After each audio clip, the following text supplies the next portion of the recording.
So hello everyone, welcome back to the channel. तो जो हमारी सीरीज चल रही है जिसमें हम आपका एनईपी मतलब न्यू एजुकेशन पॉलिसी में जो आपका बीएससी फर्स्ट सेमेस्टर का जो फिजिक्स का सिलेबस है उसे सॉल्व कर रहे हैं। और आज आपका जो है लेक्चर नंबर 2 और जो आपकी यूनिट है वो हम सॉल्व कर रहे हैं आपकी मैकेनिक्स। ठीक है, तो अगर आप लेक्चर नंबर 1 देखना चाहते हैं तो उस वीडियो का जो लिंक है वो आपको इस वीडियो को जो है डिस्क्रिप्शन मिल जाएगा, तो वहाँ से आप जाके उसे देख सकते हैं, अपनी स्टडी को जो है कंटिन्यू कर सकते हैं। तो आज बढ़ते हैं अपने टॉपिक की तरफ। जो आज का अपना टॉपिक है वो कहता है moment of inertia of a thin rod along the axis passing through centre of mass. तो हमने क्या करना है, हमारे पास एक थिन रॉड है, उसका हमने जो है मोमेंट ऑफ इनर्शिया निकालना है कौन सी एक्सिस के अलोंग, जो कि उस रॉड के सेंटर ऑफ मास से होकर के जा रही है, उसके अलोंग हमने क्या करना है, उस रॉड का मोमेंट ऑफ इनर्शिया निकालना है। ठीक है, तो कोई मोमेंट ऑफ इनर्शिया का जो आपका यहाँ पर कॉन्सेप्ट है ये आपने जो है थोड़ा बहुत अपनी क्लास 11th में पढ़ा होगा, है ना, आपको थोड़ा बहुत ये चीज़ याद होगी। तो नहीं भी याद है तो इससे रिलेटेड जितने भी आपके फॉर्मूले इसमें यूज़ होंगे वो मैं सारे के सारे आपको जो है रिवाइज करते हुए चलूँगा। उससे क्या होगा, ये सारी की सारी चीज़ें आपको थोड़ी बहुत जो है याद आ जाने वाली है। ठीक है, तो सबसे पहले मैं यहाँ पे जो है डायग्राम बनाया है। सबसे पहले इस डायग्राम को समझते हैं। मैं आपको इस डायग्राम को समझाऊंगा और आपने इसकी लैंग्वेज जो है अपने शब्दों में खुद से लिख लेनी है, क्योंकि उससे क्या होता है, जो है खुद की जो लिखे हुए नोट्स रहते हैं, जो खुद की लैंग्वेज रहती है वो काफ़ी अच्छे से याद रहती है। चाहे आपने कहीं और से नोट किया है तो वो उतने अच्छे से याद नहीं रहेगी, अगर आप खुद से समझ के लिखेंगे तो वो काफ़ी अच्छे से याद रहती है। तो देखो मैं आपको यहाँ पे डायग्राम समझाता हूँ। जो आपको यहाँ पे ब्लू कलर की यहाँ पे जो चीज़ दिखाई दे रही है, यहाँ आपकी रॉड, ठीक है, थिन रॉड है।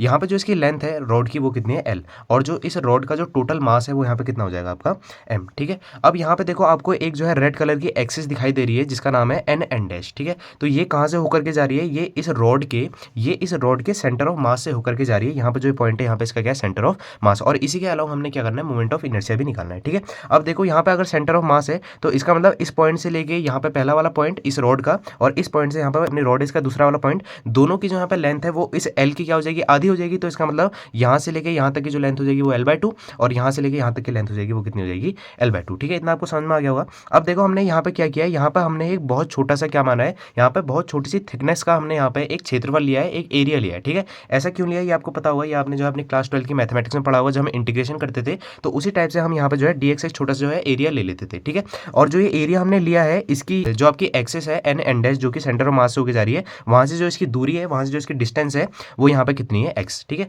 तो आई होप आपको जो है यहाँ पे ये डायग्राम जो यहाँ मैंने बनाया था ये आपको समझ में आ गया होगा। तो अब देखते हैं कि इसका यहाँ पे जो है डेरिवेशन कैसे करना है, और यहाँ पे जो है मूवमेंट ऑफ जो अपना इनर्शिया है उसके लिए एक्सप्रेशन कैसे फाइंड आउट करना है। तो देखो शुरू करते हैं। तो यहाँ पे जो हम सबसे पहले चीज़ लिखेंगे वो होगा यहाँ पे मास ऑफ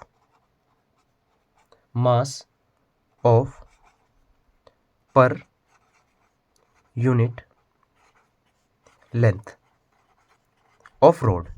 ठीक है, ऑफ रोड। ठीक है, ये आपका जो है मूवमेंट ऑफ जो आपका इनर्शिया उसका सबसे पहला टॉपिक है। अगर यहाँ पे आपको कुछ चीज़ समझने में दिक्कत होगी तो जो आने वाले लेक्चर है उसमें सारी की सारी चीज़ें जो आपको क्लियर हो जाएंगी। तो यहाँ पे कह रहा है मास per unit length of road, मतलब हमने क्या करना है कि जो आपका एकांक, ठीक है, हिंदी में बोलेंगे एकांक, जो आपका क्षेत्रफल है ना, उस पर जो आपका मास है उसे हम यहाँ पे देखो कैसे निकालेंगे, आपको पता है। तो क्या हो जाएगा, जो उसका टोटल मास है रॉड का, उसका जो है डिवाइड किस में चल जाएगा, जो उसकी टोटल लेंथ है। ठीक है, ऐसे करते हैं, बेसिक मैथ है, इतना आपको समझ में आ गया होगा। इसको यहाँ पे जो है इक्वेशन नंबर 1 हम यहाँ पे बना लेते हैं। ठीक है, इतना आपको समझ में आ गया होगा। चलो अब देखो, तो अब देखो जो हमने यहाँ पे dx, जो यहाँ पे हमने एरिया लेना है छोटा सा, तो इसका भी कुछ ना कुछ मास होगा, सीधी सी बात है। तो ये dx जो है, अगर ये बहुत छोटा सा एरिया है तो जो इसका मास होगा वो भी काफ़ी कम होगा। तो यहाँ पे देखो हम क्या करेंगे, तो यहाँ पे हम लिख रहे हैं मास ऑफ स्मॉल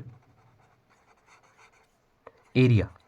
ठीक है, मतलब कि कौन सा वाला, ये वाला, और जो इसका मास है उसको हम क्या मान लेते हैं यहाँ पे डीएम, है ना, क्योंकि बहुत छोटा मास होगा, है ना, क्योंकि डीएक्स का जो एरिया है वो बहुत कम है, तो उसका जो मास है वो भी क्या होगा, बहुत कम होगा। तो उसका जो मास है उसको हमने किससे दिखा दिया यहाँ पे, डीएम से। और अब यहाँ पे जो ये हमने यहाँ पे डीएक्स लिया ना, इसको आप जो है स्मॉल एलिमेंट भी बोल सकते हो। ठीक है, मैं यहाँ पे लिख भी देता हूँ स्मॉल एलिमेंट। ठीक है, स्मॉल एरिया नहीं बोलेंगे, स्मॉल एलिमेंट बोल सकते हो, स्मॉल एलिमेंट। ठीक है, तो जो आपका स्मॉल एलिमेंट है इसका जो यहाँ पे मास है वो यहाँ पे हमने कितना ले लिया, डीएम। ठीक है, तो वो कैसे निकलेगा, देखो यहाँ पे मैं लिख देता हूँ। ठीक है, इसका भी आपका जो है फॉर्मूला होता है, इसको आप याद कर लेना, आपके हर एक जो है डेरिवेशन में ये यूज होने वाला है। ठीक है, मास पर यूनिट लेंथ, ठीक है, नीचे लिख देता हूँ, mass per unit length of rod multiplied by thickness of small element, thickness, and thickness मतलब चौड़ाई, ऑफ स्मॉल एलिमेंट।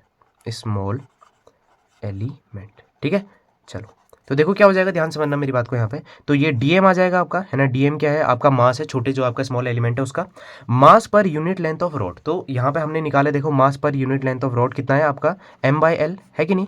और यहाँ पे जब मल्टीप्लाइड क्या करा है, थिकनेस ऑफ स्मॉल एलिमेंट, जो आपका स्मॉल एलिमेंट है उसके यहाँ पे थिकनेस कितनी है, dx। तो यहाँ पे कितना हो जाएगा आपका dx। तो ये हमारा क्या निकल के आ गया dm मतलब कि जो आपका स्मॉल एलिमेंट है उसका क्या निकल के आ गया मास। ठीक है, इसको बनाते हैं यहाँ पे इक्वेशन नंबर 2, है ना। तो यहाँ तक जो है आपको आगे समझ में आ गया होगा। अब आगे हम बात करते हैं, देखो आपका जो फॉर्मूला होता है मोमेंट ऑफ इनर्शिया का वो आपको याद होना चाहिए। ठीक है, मैं यहाँ पे जो है साइड में आपके लिए पहले फॉर्मूला लिख देता हूँ, फिर आगे जो इसको कंटिन्यू करेंगे। ठीक है, देखो क्या होता है, यहाँ मैं साइड में लिख रहा हूँ। ठीक है, यहाँ मैं आपको थोड़ा सा याद कराने के लिए, जो आपका मोमेंट ऑफ इनर्शिया का जो फॉर्मूला होता है वो क्या होता है, I is equals to m into r square. ठीक है, ये आपका जो है फॉर्मूला होता है मोमेंट ऑफ इनर्शिया का। m क्या होता है यहाँ पे मास, और r क्या होता है रेडियस। अब हमने यहाँ पे मास किसका लेना है और यहाँ पे जो हमने रेडियस किसका लेना है वो अभी हम आगे देखने वाले। तो आगे कंटिन्यू करते हैं अपने यहाँ पे जो अपना डेरिवेशन है उसको। तो क्या करेंगे नाउ, है ना, अब हम निकालेंगे moment of inertia. Now M I, ठीक है, यहाँ पे एम आई का मतलब क्या है, मोमेंट ऑफ इनर्शिया। ठीक है, इसका फॉर्मूला आपको पता है ना। चलो एक काम करते हैं, यहाँ पे हम जो है किसके अलोंग निकाल लें। देखो यहाँ पे ध्यान से समझना, यहाँ पे जो है हम अपनी ये वाली जो एक्सिस है इसके अलोंग निकाल लें। तो यहाँ पे लिख देते हैं आई हो जाएगा आपका क्या, मोमेंट ऑफ इनर्शिया, और कौन सी एक्सिस के जो है अपने अलोंग निकाल लें, एन एन डैश के। तो यहाँ पे आई एन एन डैश। ठीक है, तो ये चीज़ आपका हो जाएगा। फॉर्मूला मैंने आपको जो है मोमेंट ऑफ इनर्शिया का बता दिया है। अब देखो मेरी बात को ध्यान समझना, यहाँ पे मास है तो यहाँ पे किस चीज़ का मास आएगा, जो आपका यहाँ पे स्मॉल एलिमेंट है उसका मास आ जाएगा। ठीक है, उसको हम यहाँ पे किससे दिखा रहे हैं, उसको हम यहाँ पे दिखा रहे हैं अपना डीएम से। तो यहाँ पे कितना आ जाएगा आपका डीएम। ठीक है, इतनी बात आपको मेरी समझ में आ गई। इसकी जो है वैल्यू भी हमने ऊपर निकाली है, उसको हम जो है आगे पुट करेंगे। ठीक है, इनटू।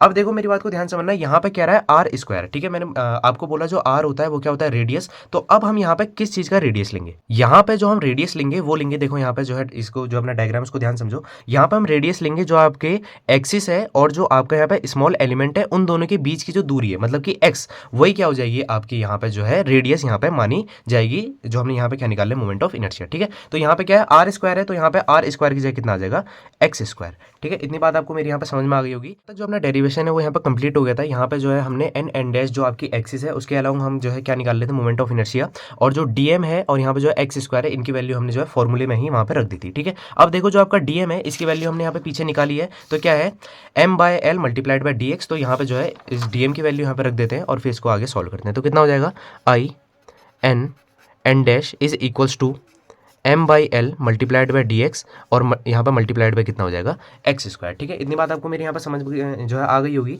ठीक है, चलो तो आगे जो है इसको देखते हैं आप क्या हो जाएगा। देखो आई एन एन डैश, ठीक है, यहाँ पे एम बाई एल यहाँ पे रहेगा आपका, और यहाँ पे क्या हो जाएगा जो एक्स स्क्वायर है और जो डी एक्स है इनको यहाँ पे एक साथ जो हम यहाँ पे रख देते हैं। ठीक है, चलो अब देखते हैं आगे।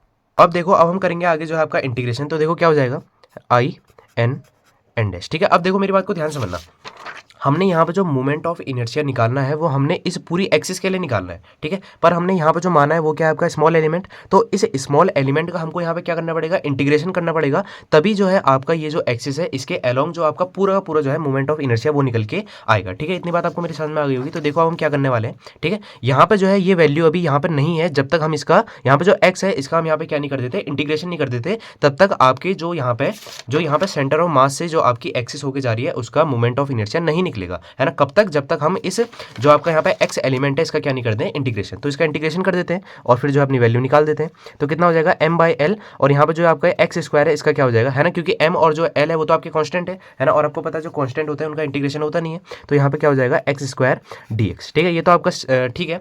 अब बात करते हैं जो इसकी यहाँ पे लिमिट्स आने वाली है। देखो मेरी बात को ध्यान समझना, यहाँ पे जो आपका ये एक्सिस है इसके इधर क्या है L/2 और इसके इधर भी क्या है L/2। तो जो इसकी लिमिट्स आने वाली है वो कितनी हो जाएगी, जो इसकी अपर लिमिट है वो कितनी हो जाएगी L/2, और जो इसकी लोअर लिमिट है वो कितनी हो जाएगी -L/2। ठीक है, इतना आपको समझ में आ गया होगा बेसिक से। ठीक, चलो अब देखो आगे क्या हो जाएगा। अब जो है इसकी इंटीग्रेशन कर देते हैं, है ना, इंटीग्रेशन आप पढ़ के आ रखे हो।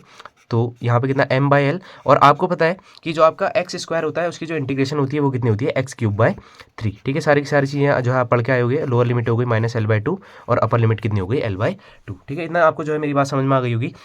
अब आपको पता है कि जब हमको लिमिट्स को सॉल्व करना होता है तो हम क्या करते हैं, upper limit minus lower limit करते हैं। तो इसका मतलब एक बार एक्स की जगह अपर लिमिट, बीच में माइनस, और फिर एक बार जो है एक्स की जगह लोअर लिमिट। चलो कर देते हैं आई एन एन डैश। ठीक है, एक सेकंड पेन चेंज कर लेते हैं, है ना। तो ये चीज़ हो जाएगा आपका, यहाँ पे क्या हो जाएगा एम बाई एल आपका रहेगा, और यहाँ पे क्या हो जाएगा एक बार एक्स की जगह जो है अपर लिमिट, है ना, फिर उसके बाद जो है एक बार एक्स की जगह लोअर लिमिट। तो कितना हो जाएगा L/2 का क्यूब बाई 3 माइनस L/2 का क्यूब बाय 3। ठीक है, ये कौन सा फॉर्मूला है, upper limit minus lower limit. ठीक है, क्लास 12 में आपने इंटीग्रेशन काफ़ी अच्छे से पढ़ी होगी। देखो क्या हो जाएगा I N N dash M by L, यहाँ पे देखो कितना हो जाएगा एल क्यूब हो जाएगा, है ना, और 2 का क्यूब होगा तो कितना हो जाएगा 8, है ना, इतना आपको पता होगा। और यहाँ पे देखो क्या हो जाएगा, उस ये जो 3 है ये भी ऊपर जाएगा तो कहाँ चल जाएगा, डेनोमिनेटर में, तो इसकी मल्टीप्लाई किसके साथ हो जाएगी 8 के साथ, तो 8 3 जा कितना हो जाएगा आपका यहाँ पे 24, ठीक है। अब देखो आगे, अब क्या होगा, जो यहाँ पे माइनस का साइन है इसकी मल्टीप्लाई हो जाएगी अंदर, तो कितना हो जाएगा प्लस का, एल का यहाँ पे क्यूब कितना हो जाएगा एल क्यूब, और यहाँ पे सेम चीज़ होगी, 2 का क्यूब कितना हो जाएगा 8, और 3 की मल्टीप्लाई हो जाएगी तो कितना हो जाएगा 24, ठीक है। इतना आपको जो है मेरी बात समझ में आ गई होगी। चलो आगे देखो कितना हो जाएगा, I N N dash is equals to M by L, है ना। अब देखो यहाँ पे क्या हो जाएगा, जो एलसीएम है वो कितना आ जाएगा 24, और कितना हो जाएगा एल क्यूब प्लस कितना हो जाएगा आपका यहाँ पे एल क्यूब हो जाएगा, ठीक है। चलो देखो आगे, I N N dash M by L, ठीक है। देखो L cube plus L cube कितना हो जाएगा 2 एल क्यूब हो जाएगा, और यहाँ पे कितना हो जाएगा 24, तो इससे कट जाएगा 2 1 जा 2 और 2 1 जा 2 और 2 2 जा कितना हो जाएगा 4, ठीक है। यहाँ पे देखो एल से जो है आपका एल यहाँ पे जो है आपका यहाँ पे कैंसिल आउट हो जाएगा। देखो यहाँ पे एक एल था, यहाँ पे 3 एल थे, तो एक एल से जब 3 एल का एक एल जो है यहाँ पे माइनस हो जाएगा तो कितना आ जाएगा एल स्क्वायर, ठीक है। आप समझ गए होगे ये, तो कितना हो जाएगा, देखो एम एल क्यूब था पहले, तो एक एल से एक एल कैंसिल हो गया तो कितना आ गया एम एल स्क्वायर, और यहाँ पे 24 था, 2 से कैंसिल आउट हो गया तो कितना आ गया 12। तो यही अपना निकल के आ चुका है, जो अपनी एक्सिस है जो कि थिन रॉड के सेंटर ऑफ मास से होके जा रही है, उसका मोमेंट ऑफ इनर्शिया।